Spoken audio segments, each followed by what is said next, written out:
老子骑的坐骑，它根本就不是大青牛，而是华夏的一种上古瑞兽姒。在《山海经》的海内南经中，对姒有这样的记载，说这个姒啊长得像野牛，但是是青色的，头上有一根角，而且姒呢是每逢天下将盛而现世出。也就是说，姒这种瑞兽在现世的时候，正好是天下要兴盛的时候。这一点啊还真有点怪异，因为这个老子骑了个大青牛西出函谷关的时间呢，大概是公元前485年。此后，华夏历史上便迎来了特别辉煌的一段时间，就是百家争鸣、百花齐放的这段时间。在同样的时间节点上，西方还出现了柏拉图、苏格拉底、释迦牟尼这样影响人类1000年的圣人，所以这段时间呢，确实是有点偏向盛世的感觉。无论是东方还是西方，思想文明都已经达到了一个特别高的高度。那么问题来了，老子为什么会在盛世来临前夕而选择离开呢？这一切啊，还需要从老子的身世开始讲起。传说老子有好多个名字，其中一个呢说老子姓李名耳，还有一种说法说老子姓厉名真。厉真这个名字啊，就是和易经有很大的渊源，因为厉真在易经当中它经常出现，比如说元亨利贞，普遍的人把这种厉真解释为好运。看了易经之后，你会发现这种解释它还是有问题的，因为有的时候厉真这两个字它不是合体而出现的。于是就有了下面这样一种猜测，就是说厉和真可能都没有实际的含义，而是一种代号，比如说这个厉真可能代表01号，别的呢就代表02号。所以细思极恐的这一点就来了，如果说老子的名字真的是一个代号，难道老子真的是天神派到人间的这种人工智能01号吗？这个可不是凭空想象，还真的有一个关于道教的传说。道教普遍认为啊，老子就是太上老君在商周时期的化身，下到凡间来传播智慧，度人无数。所以我们来对比一下太上老君的形象和老子出函谷关的形象基本上是一致的。有人说老子的思想领先当时人类数千年，几千年来呢，大家对老子的评价也是褒贬不一。有人说他是最接近于神的存在，但是也有人说他是历史上的一颗毒瘤，比如梁启超，他说老子荼毒了中华文化2000多年。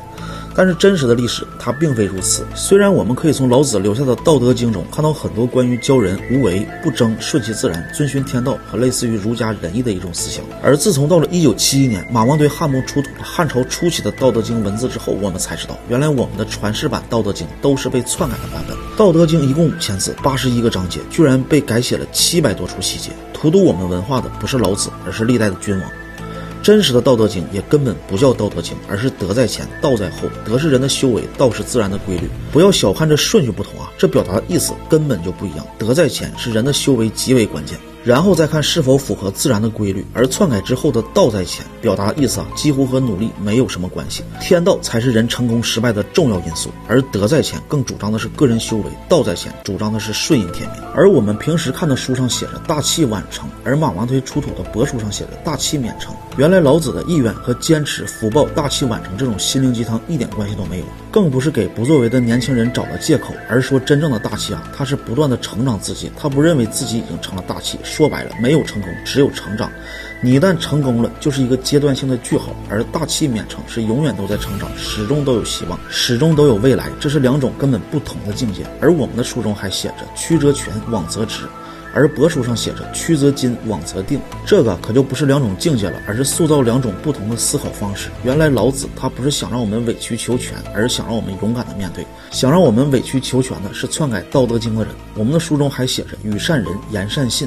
而马王堆出土的帛书上写着愚善信。读过诸子百家的人都会知道，道家的庄子还有墨家文化对儒家的仁义礼智信非常的反感。为什么还会在《道德经》中出现这种主张仁义的话呢？庄子就说过，仁义都是鬼话，是把圣人的故意大道掩盖之后拿出来编造人的东西，所以我们读了2000多年都没有整明白。结果帛书出土之后啊，我们才发现原来这里说的愚善信呢，整句话的意思和原本的仁义基本没有什么关系。想让我们变得仁义的还是篡改《道德经》的人。再比如我们书上写上善若水，水利万物而不争，这句话后人学了2000多年的典范，而帛书上却写上善治水，水利万物而有敬。原来老子的意思啊，根本就是和不争、逃避它没有任何的关系，而是说无为它不是不为，是内心无论掀起多大的波澜，表面要像水一样处于一种静的状态。所以老子的智慧啊，想向后世表达的是什么样的思想，或许在帛书中才能找到原型。